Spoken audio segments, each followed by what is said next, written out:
I'm Annie, And I'm Leah.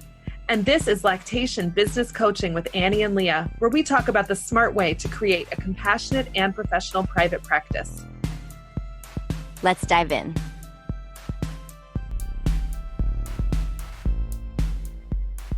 Hello there, Annie. Hey there, Leah. How are you? I am all right. I am, as we're recording this, really putting the finishing touches on all of the content prep for clinical complexities and supplementation, which is kicking off with our deeper dive that you and I are doing with Rachel O'Brien about educating families about bottle consults. That happening on May 11th, which is, at the time that this comes out, is tomorrow, and you can still register and join us with Rachel. And she's going to talk about all the ways that she works with families about bottle feeding, whether it's bottle refusal or how to wean from bottle to breast and how to keep bottles incorporated into a family's routine if that's what they want to do. And that is, I guess you could call it the keynote for the Clinical Complexities and Supplementation Conference. So if you register for the full conference, then you are automatically registered for our deeper dive with Rachel. And our early bird pricing is going to go away this weekend because our first lives for the conference itself start next week.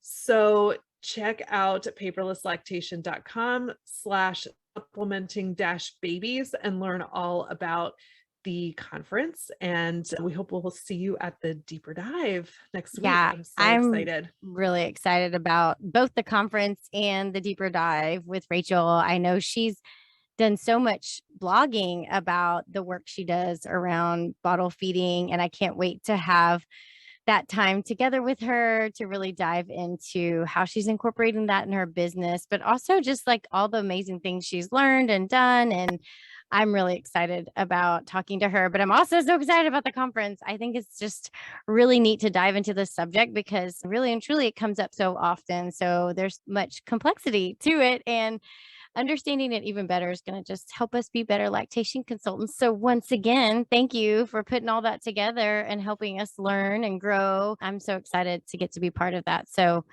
thank you for doing that. And today we're talking about something that could come along with all bottle refusals and stuff like that. But it's talking about ways families might be stressed and like how can we help them work through that stress or get creative ways to help them just manage it, because everybody just experiences life in different ways is what I've discovered when I'm working with families. And I feel like something that like is super stressing out a mom, I just really, whoa, okay, that wouldn't be top of my list of things at this moment that would be stressing me out. So I have to like, wow, I have to really think about, okay, how can I help this family? Because this doesn't seem like, something I've experienced in my life. We really have to get so like inquisitive about that. I'm sure you have experienced the same where you have families experiencing like all different kinds of stressors and things we might not have ever even contemplated or experienced in our lives.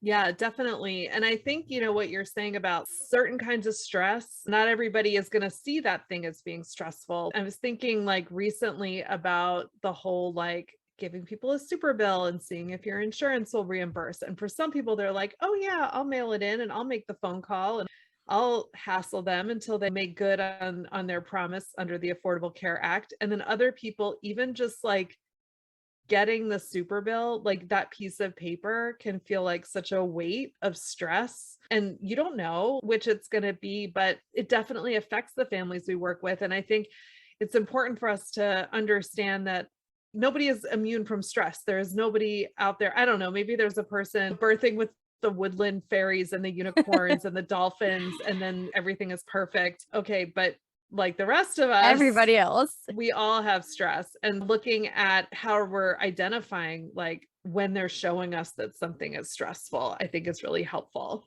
Yeah, you kind of have to have the stress radar on. And sometimes you can just hear it in the words they're using. The language sounds way more intense around some certain subject, or it could just even be body language. I've seen it in families. Whoa, you start going down one certain conversation, and all of a sudden you just see like their jaws clenching and their shoulders are eking up towards their ears, and it's, whoa, okay, this is a stress point for this family. Or it might not even be the birthing parent's stress that is going to impact their journey. It could be the co-parent or another family member that is dealing with something really big in their life, and we get that trickle down or trickle to the side or ripple effect. Maybe we should say not trickle, but a ripple of stress that like bleeds into other people's experiences in life. And I know that families that are feeling an immense amount of stress tend to really have a hard time managing through more challenging breastfeeding journeys. I'm assuming that everybody else is seeing that same thing. Would that be a good read from your perspective, Annie?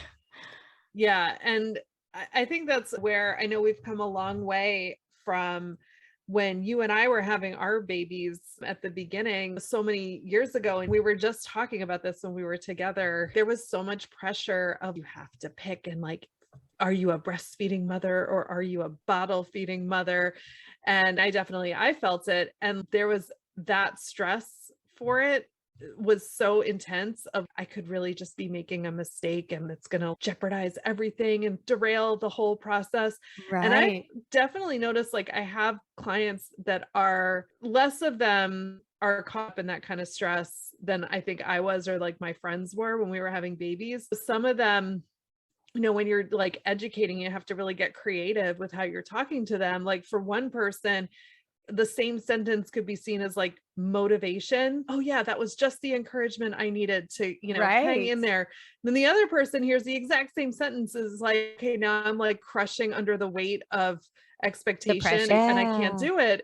And we can't know in advance what that's going to be, but we do have to be creative in modifying how we're communicating with families to recognize when what we're saying isn't landing with them.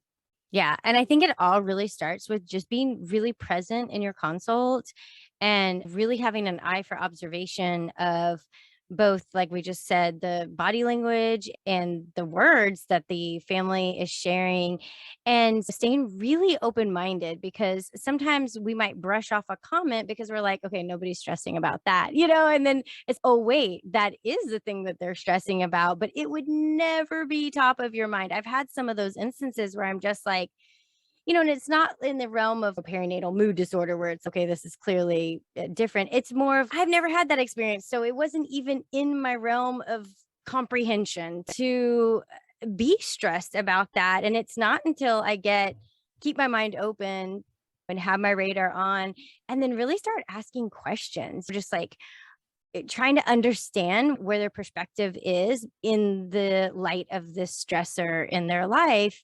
And I think it can be so valuable because I hear it quite often, things that are said to families. It can be one sentence, like you said, it can be one sentence that changes their whole thinking about something, like you experience. Like one sentence really led you. You need to choose between being a breastfeeding mom or a bottle feeding mom. And that one sentence, like, led to this immense amount of stress in your life because you had all this other stuff that came with that one sentence. And of course, we don't know that, but if we stay open and asking those questions to really understand where they're coming from and not being too like judgmental, like, let that one go. Nobody's worried about that. Where another person might not have had that experience you had, Annie, and could be like, whatever, I'll choose what I want to do. Like, I don't care, and could have brushed it off with, within 10 seconds, it would have never been another thought on their radar. And we have to understand that we can't really do that to families because we might be really harming them.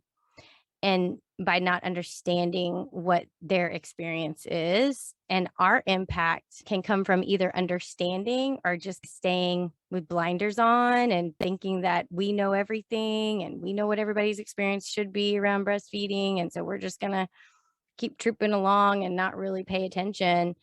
I really do think we can up our ability to serve when we think through this. And for me, and I wonder for you, Annie, what are some of the things that have helped you best understand an experience that is stressful that a family might be going through? The obvious one is, like you said, asking those questions and not making assumptions. So saying, what are your thoughts about this? Or what are you thinking? Or how has that been for you?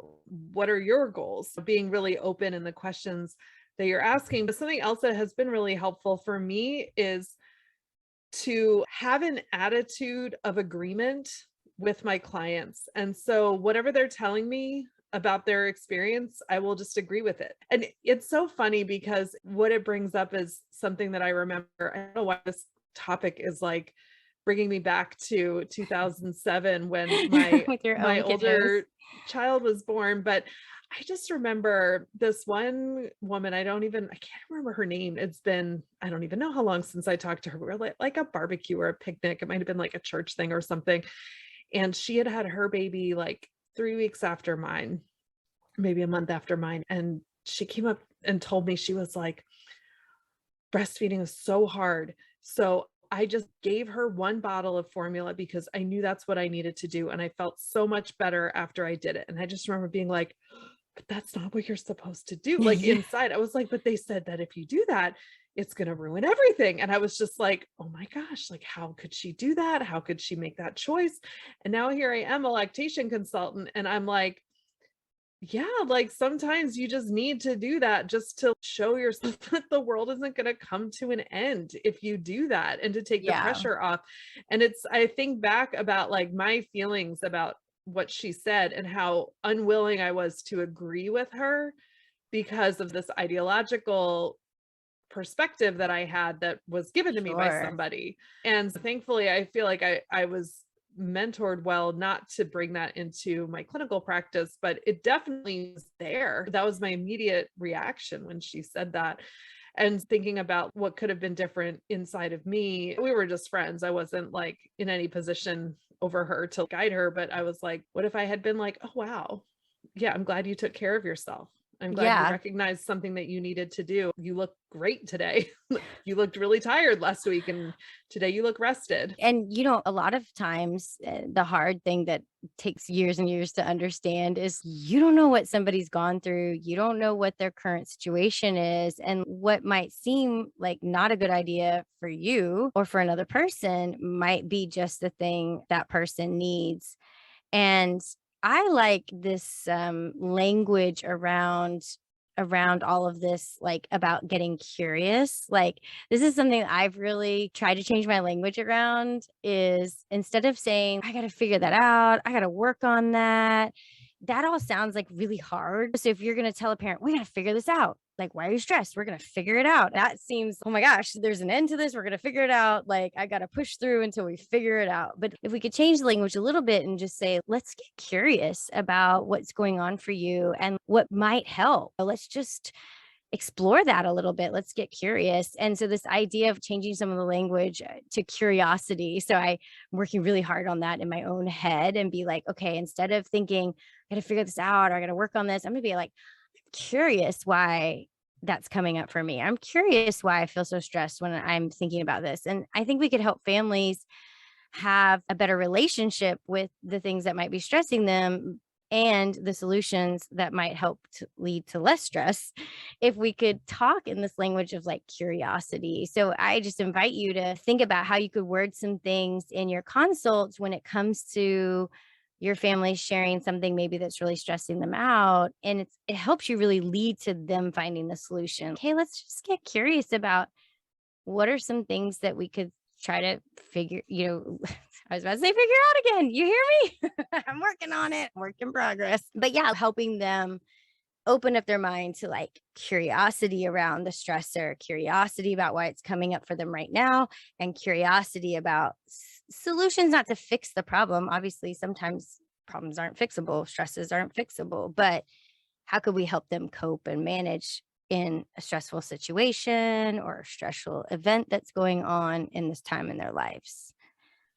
Have That you heard me yeah, use the word curious? Like, you're going to have to hold me accountable. I'm really working hard on this. I like it. And but I also know that you're a naturally curious person. You have all the questions about all the things, and I'm a naturally like there's a right way and there's a wrong way. I can get very in my head about the process and like what should be happening.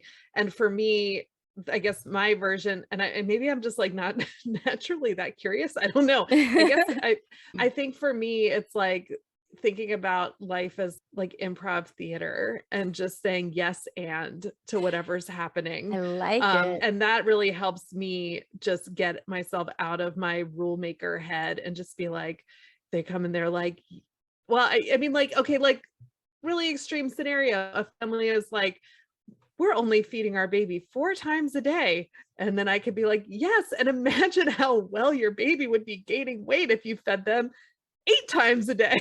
I love it. Yes, you're feeding your baby. Hooray. Like you're not feeding your baby. It's a start. Viewing it from like building on what's good that's there. There's always some seed of goodness that you can pull out of something and build your foundation on that in the conversation that you're having versus trying to push against somebody who's saying, I can't do this. I can't do this. I can't do this. Or no. And then you bring like, but no, it's actually like this. And then they're like, okay, get out of my house. And I feel like they just tune you out. Like they can't hear you anymore. I would. Absolutely. Yeah. I feel like we have some really good solutions right now of ways that we could, maybe not solutions, but ideas of ways that we could really support families, no matter what kind of stressful situation they were going through or what's coming up for them now that they're parents and now that they're dealing with sleepless nights and crying babies. All of that can bring up different life challenges for them. So I think now we have some new language that we can use and this reminder to just be more open-minded about that. A lot of people have stressors that might not make sense to us, but we can really help ourselves and them by understanding and getting creative with trying to help them work through that and have that be part of your care plan building is to take into account those stresses. And speaking of care plans, if you sign up for Clinical Complexities and Supplementation, you can attend a session by Johanna Sargent about motivational interviewing and using that to create care plans for families. I'm very excited. I've heard her speak about motivational interviewing before, and she's going to bring it specifically to talk about supporting families that are on a hard journey of having to do all the things because they're trying to get to where they want to go. Instead of being where they want to be, instead of already being happy with how things are going, people who are trying to make a change and being able to show up for families in that way, it really makes such a big difference for them feeling supported and us filling the role that we're meant to do, which is to help them put all the pieces together and support them along the way. Absolutely. This has been a great conversation. Lots of good reminders for me. And I've got a new yes and language that I'm going to work on incorporating on top of my curious language. And I will look forward to getting to see you or talk with you next time, Annie. And I will have so many questions for you when we do. I will try. Awesome. All right. Talk to you soon. Take care, Leah. Bye. Bye. Thanks for listening. To learn more about our monthly deeper dives and how to support our podcast for as little as $1 a month, visit lactationbusinesscoaching.com. Don't forget to leave us a rating and hit that subscribe button so you never miss an episode.